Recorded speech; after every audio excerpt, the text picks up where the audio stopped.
Ndi nthawi ya nkhani ndipo muli ndine Benedetta Chiwandamia, koma poyamba nayi mitu yake.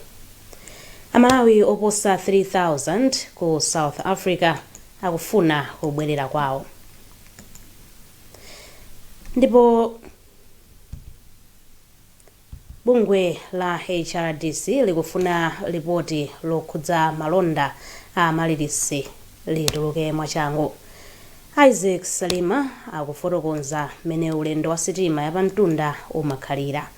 Tili ndizi ndi zina zambiri, tiyeni tikhalire limodzi. Nkhani yathu yoyamba, boma lati Amalawi oposa 3000 omwe ali ku South Africa akufuna kubwerera kwawo. Mlembi wamkulu wa boma a Justin Saidi anena izi pamene amalandira Amalawi omwe afika mdziko muno pothawa ziwawa ndi mchitidwe wa mtopola omwe ukukulirakulira mdzikolo. Isaac Salima ali ndi zambiri. Chiyembekezo chobwera South Africa. Amati tano amene akhala mdziko la South Africa wa zaka zokwana zitatu akuti alibe mawu ndi zimene aona mdzikolo ndipo sangabwererenso ku South Africa. Ngati mukhala kwina kwake daily akukuthamangisana uyo umakhala kuti munthu ulibe moyo kuti ungakhale kumaloko. Fuka munthu ukhale pamalo ngati kusangala chiso kuteka bwinobwino ndi have chito chikuchitika kupita chipata zonse kuteka bwinobwino. So piro mwe kuthamangisa munthu sungakhale kupita bwanji kunsiku kupita bwanji kunchito ndizovuta. Nawonso Idrisa Akren amene amachokera mboma la Dedza ati abwerera mdziko muno ndi akazi awo komanso mwana adakhala kwa chaka chimodzi ndipo asiya katundu wawo yense amene adapeza pa nthawiyo. Mmene umeneko anthu aja mawa pretende kuti masana samapanga. Mademo amapanga usiku wokawoka. Ndiye zimene zinachithuzizo chenene kuti anthu aja samapanga mademo koma ndi nkhondo. Anthuwa afika mdziko muno kudzera bola za masewero la Kamuzu chama 8 koloko mmawa, ndipo kenako adawayesa nthenda ya Ebola, analandira chakudya, ndipo kenako panachitika mwambo wachidule wowalandira. Poyankhula mwambowu, mlembi wamkulu wa boma Saidi anati dziko lino likuyenda kusaka ndalama zothandizira anthu oposa 3000 amene ali mdziko la South Africa ndipo akufuna kubwerera mdziko muno. Iwo adalonjeza kuti boma liyesetsa kuti lithandize anthuwa ndi cholinga chakuti asabwererenso ku South Africa. Apa pamene tayambiramo nkuti tinayeneka kuti tizingopitiriza kuti anthu aja azibwera chifukwa choti nyengo siri bwino, anthu ambiri udanda wafuna kubwera, ndipo ngati boma tiyesesa kumbali yathu kutumiza mabasi kuchokera kuno dziko la Malawi chifukwa choti mwinanso forex ikayochepa chifukwa cha apasa ndalama zathu zakuno kuti apita akatenga anzathu. Komanso china nchoti tikuyesesa kuti tipeze anthu amene angatisapote. Nzika za mdziko la South Africa zakhala zochitira chipongwe nzika za maiko ena kuphatikizapo Malawi, ndipo zitati pofika pa 30 mwezi uno nzika zonse za maiko ena zikhale zitachoka mdzikolo. Bungwe la Human Rights Defenders Coalition HRDC lapempha komiti ya nyumba ya malamulo yoona za chuma cha boma kuti itulutse mwachangu ripoti lomwe hotela ya Amaryllis Hotel inagulitsidwira. Bungweli lapereka pempholi mchikalata chosayinidwa ndi wapampando wake a Michael Kayatsa komanso mkulu wina wa bungweli a Kevin Chirwa. Lolemba apolisi anamanga mkulu wakale ona zogwira ntchito ku nyumba ya chifumu a Prince Kaponda Mgaga powaganizira kuti akukhudzidwa ndi nkhaniyi. Zambiri mu ripoti ili kuchokera kwa Justin Mkwewu.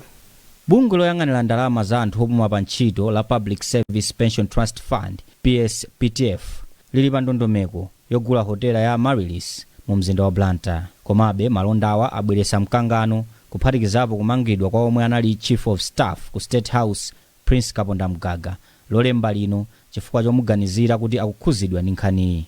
Koma bungwe la Human Rights Defenders Coalition HRDC lati likudabwa ndi nthawi komanso momwe kumangidwaku kwachitikira, ponena kuti kafukufuku wa komiti ya Public Accounts Committee PAC pa nkhaniyi sanathe.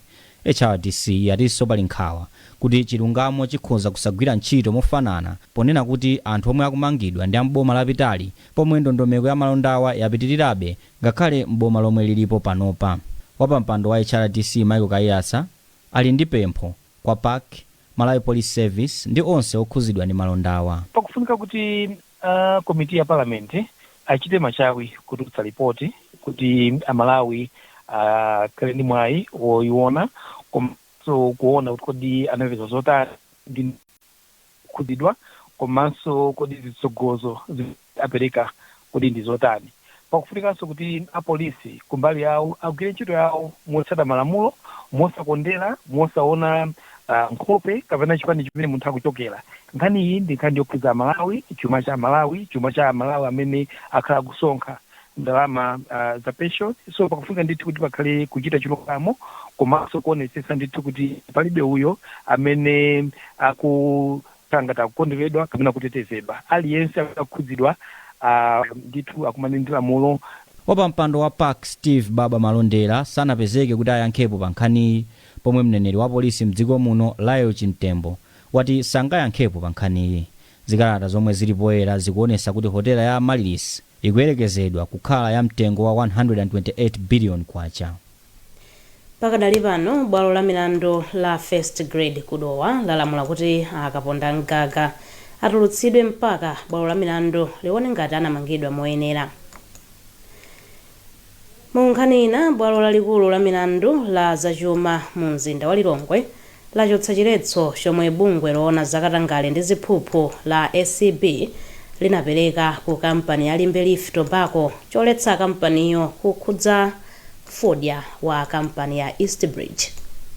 Oweruza wa khoti lalikulu a Redson Kapindo wati amene wapereka chigamulochi makanda amene wapereka chigamulochi ku Lilongwe. Malingana ndi loya wa kampani ya Eastbridge a Chimwemwe Kaluwa, khotilo lagwirizana ndi mbali yawo kuti SCB linagwiritsa ntchito molakwika mphamvu zake popereka chiletso chatsopano popanda kupempha khoti kuti chiwonjezedwe. Chigamulochi chikutanthauza kuti kampani ya Eastbridge tsopano ili ndi ufulu wopeza ndi kugwiritsa ntchito fodya wake omwe akusungidwa malo osungira a Limbe Leaf Tobacco. Akaluwa akufotokoza zambiri kwa mtolankhani wathu Pemphero Malimba. Akhoti agwirizana nafe kuti zoonadi ACB sanagwiritse ntchito mphamvu zawo bwino pa nkhaniyi. Pachifukwa ichi chiletso chachiwirichi akhoti achichotsapo. Chikutanthauza kuti Eastbridge panopa ali ndi mphamvu zokachotsa fodya wawo ku Limbe Leaf kumpitisa kuna kukosana kufuna. Mwachidule ndiyankhe choncho. Ineyo ngati lawyer wa Eastbridge nkhani iyi ndayilandira bwino, chifukwa kuti ineyo ngati lawyer sitimatengapo mbali kuti kati sangalale sasangalale aine ndipanga za malamulo. Ndiye ngati khoti lagwirizana ndi mmene ndikumvera malamulo, ineyo kwa ineyo mangoti apapa zayenda bwino. Ndalama zomwe dziko lino likupeza kudzera mu malonda a fodya chaka chino zikupitirira kutsika poyerekeza ndi nthawi yomweyi chaka chatha. Pakadali pano Malawi yapeza 187.6 billion kwacha poyerekeza ndi 250 billion kwacha zomwe idapeza pa nthawi chaka chatha. Zambiri mu ripoti ili lomwe akuwerenga ndi Elvis Hoahoa.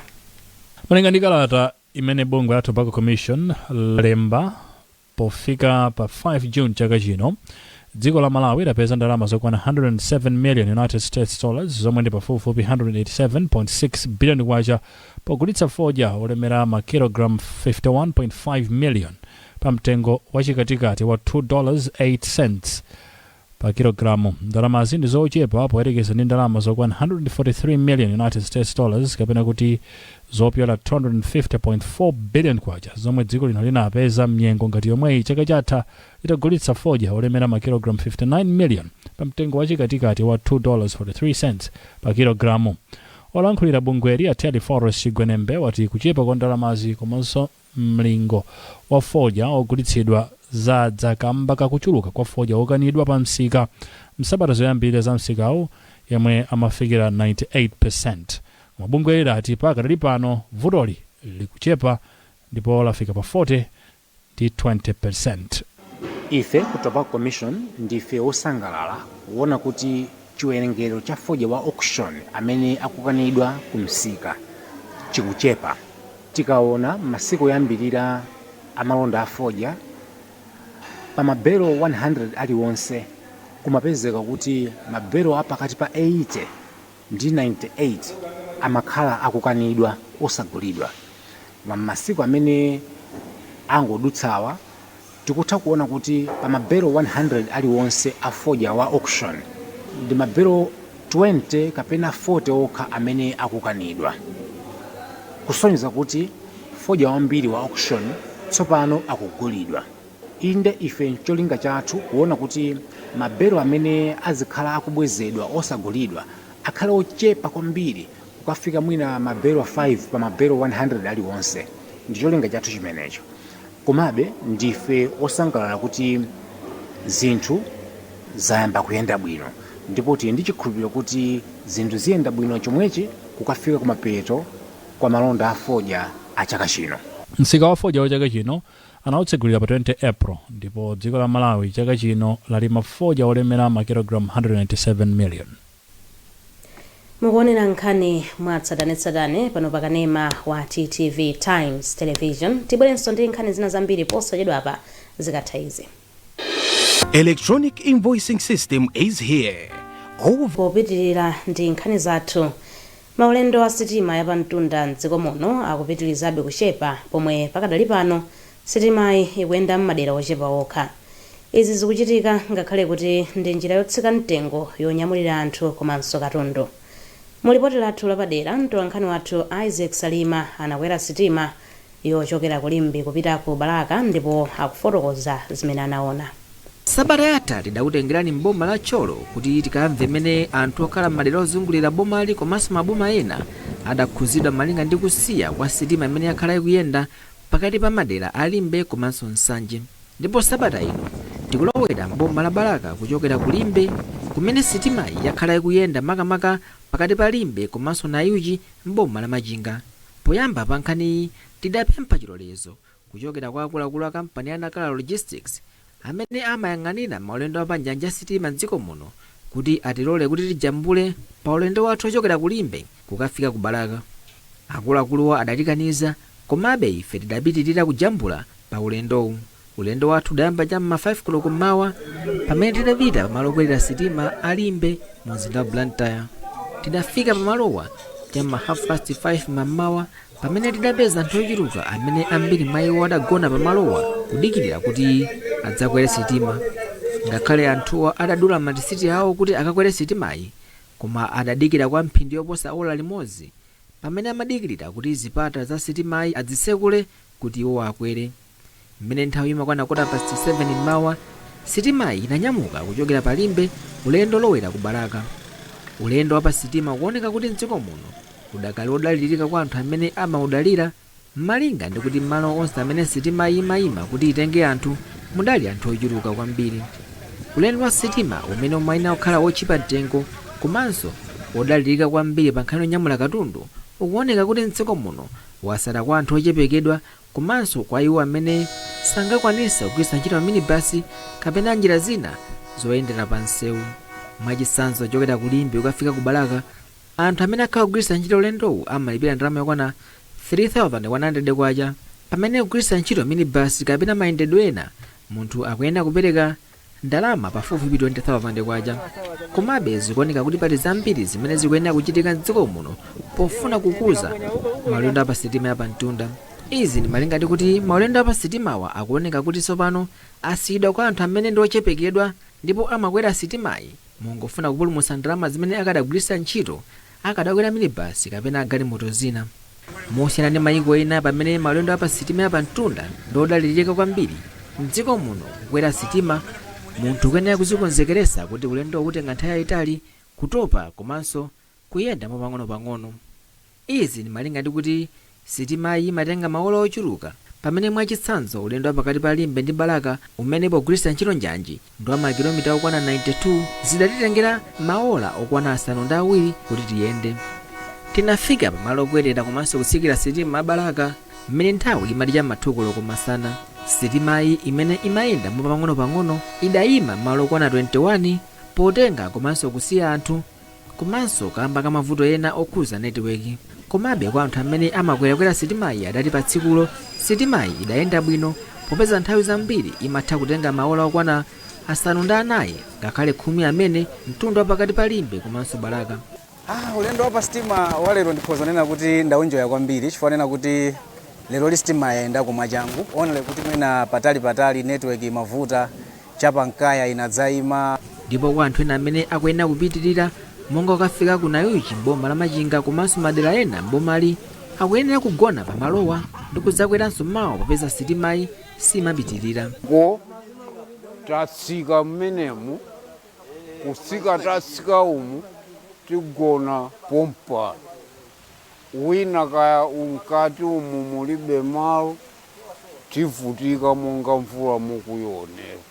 Patangopita mphindi zingapo titafika pa malowa mvula idayamba ngati zomvetsa chisoni malinga ndi kuti malo amene anthu amayenera kubisalapo kotero kuti chiwerengero cha anthu amene amadikirira kuti adzakwerenso mawa lake sakanakwanisa kubisala pa malowa amene adamangidwa cha ma 1990 ndochepa kwambiri kotero kuti nyengo ngati izi anthu amakhala pa chipinjo.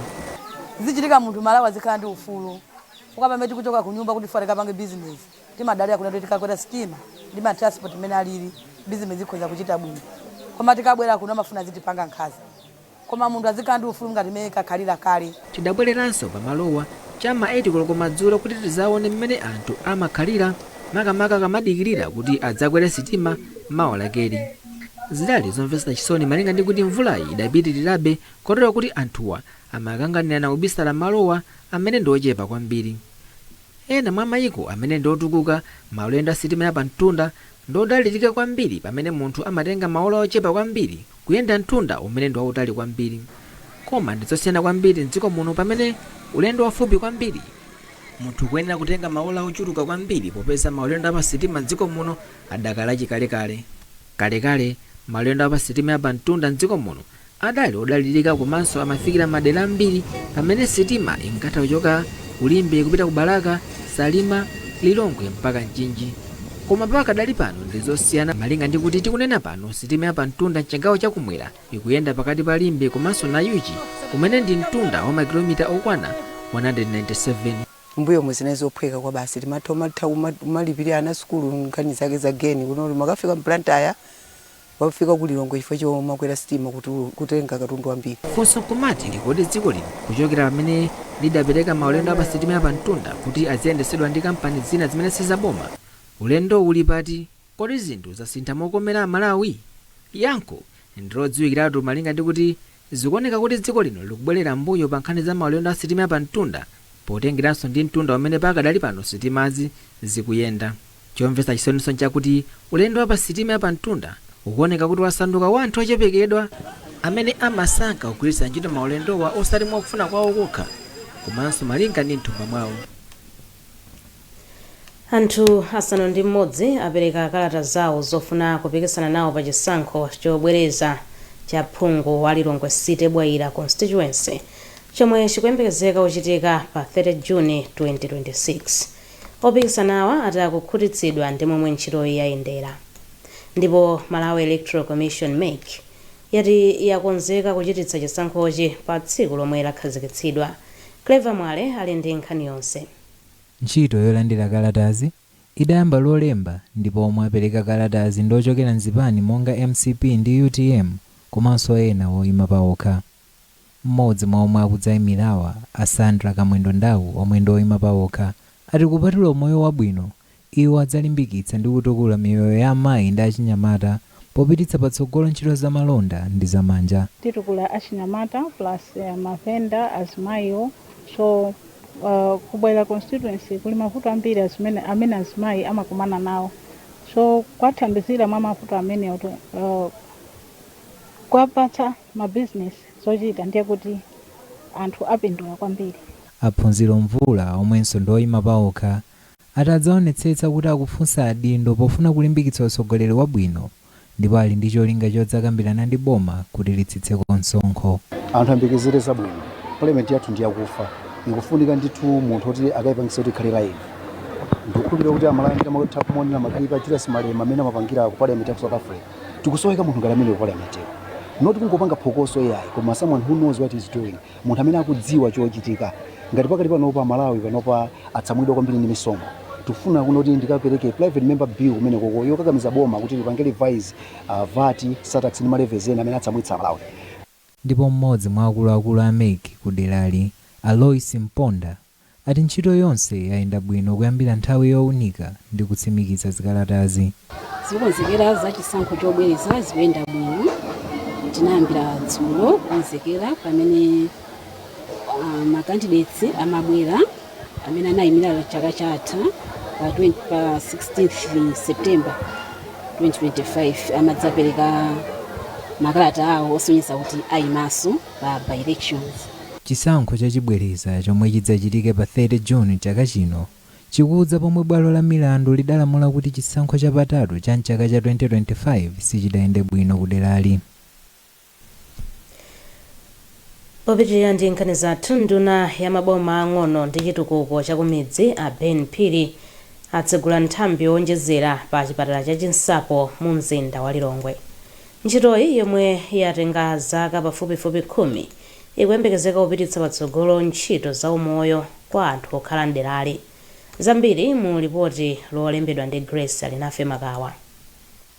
malo atsopanowa omwe amangidwa ndi thandizo la ndalama zopitirira 1 billion kwacha, cholinga chake ndi kuchepetsa mavuto a zachipatala omwe alipo komanso kubweretsa chithandizo cha mankhwala pafupi ndi anthu.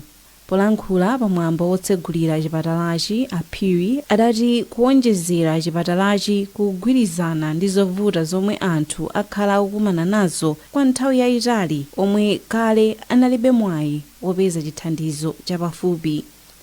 komanso ife a local government amene ndiye ni yake akupereka ma services kwa anthu kuti boma ndio anthu zilumikizane, tikuwapempha kuti tichisamale chipatalachi, kusamala kunkhani ya ukhondo, kusamala kunkhani ya kusawononga, komanso kusamala kunkhani yosaba zinthu zimene zili pa chipatala pano. wachiwiri kwa nduna ya zaumoyo a Charles Chilambula adafotokoza kuti chipatala chatsopanochi chabwera mu nthawi yake ndipo chilimbikitsa ntchito ya zaumoyo mderali.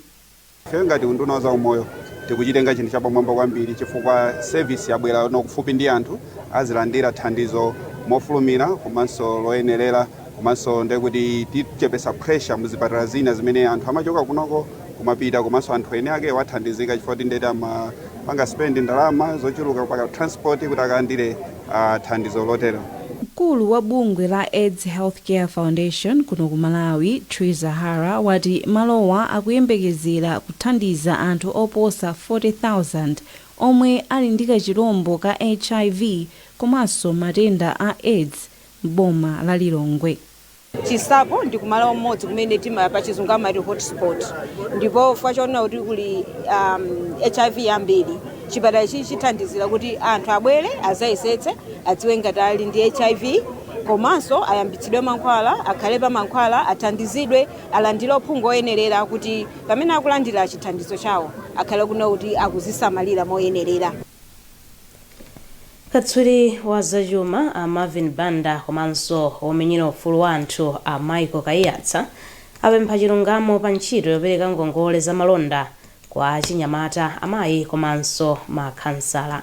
iwo ati Malawi lilibe mbiri yabwino yoonetsetsa kuti ngongole za boma zikupindulitsa anthu ndi dziko. iwo anena izi lachiwiri pambuyo poti unduna wa zachuma walengeza ndalama za ngongole zomwe zaperekedwa ku maguluwa. Daniel Zimba walemba ripoti.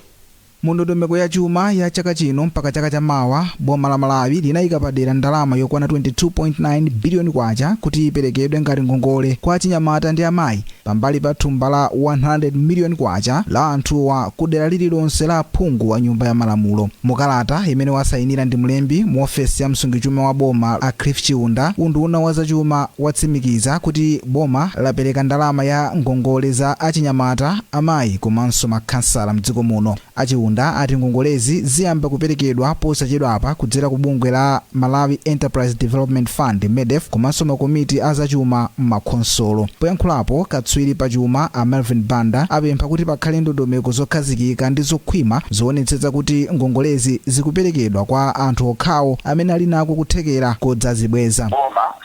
Silikhala ndi kuthekera kopanga mabizinesi, so zimenezi zimapitanso kuja kupereka ngongole.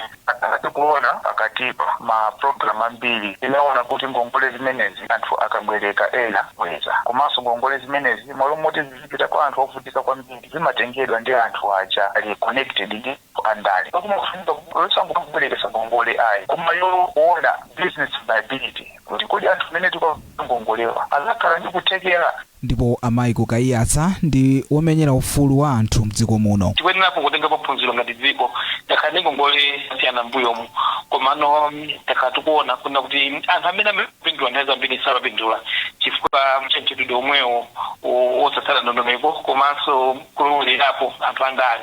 So pakufunga ndithu kuti tiyang'anire ma guidelines aja ndondomeko zimene zinakhazikitsidwa za CDF mfeso kuti ndondomeko zimene ayike institutions amene apatsidwa ntchito imeneyi ikatsatidwe. Malipoti akuonetsa kuti pofika mwezi wa Februwali chaka chino boma kudzera ku bungwe la National Economic Empowerment Fund NEF linali litapereka ngongole yokwana 240 billion kwacha, koma anthu 52 okha mwa anthu 100 aliwonse amene analandira ngongoleyo ndiwo anali atabwenza.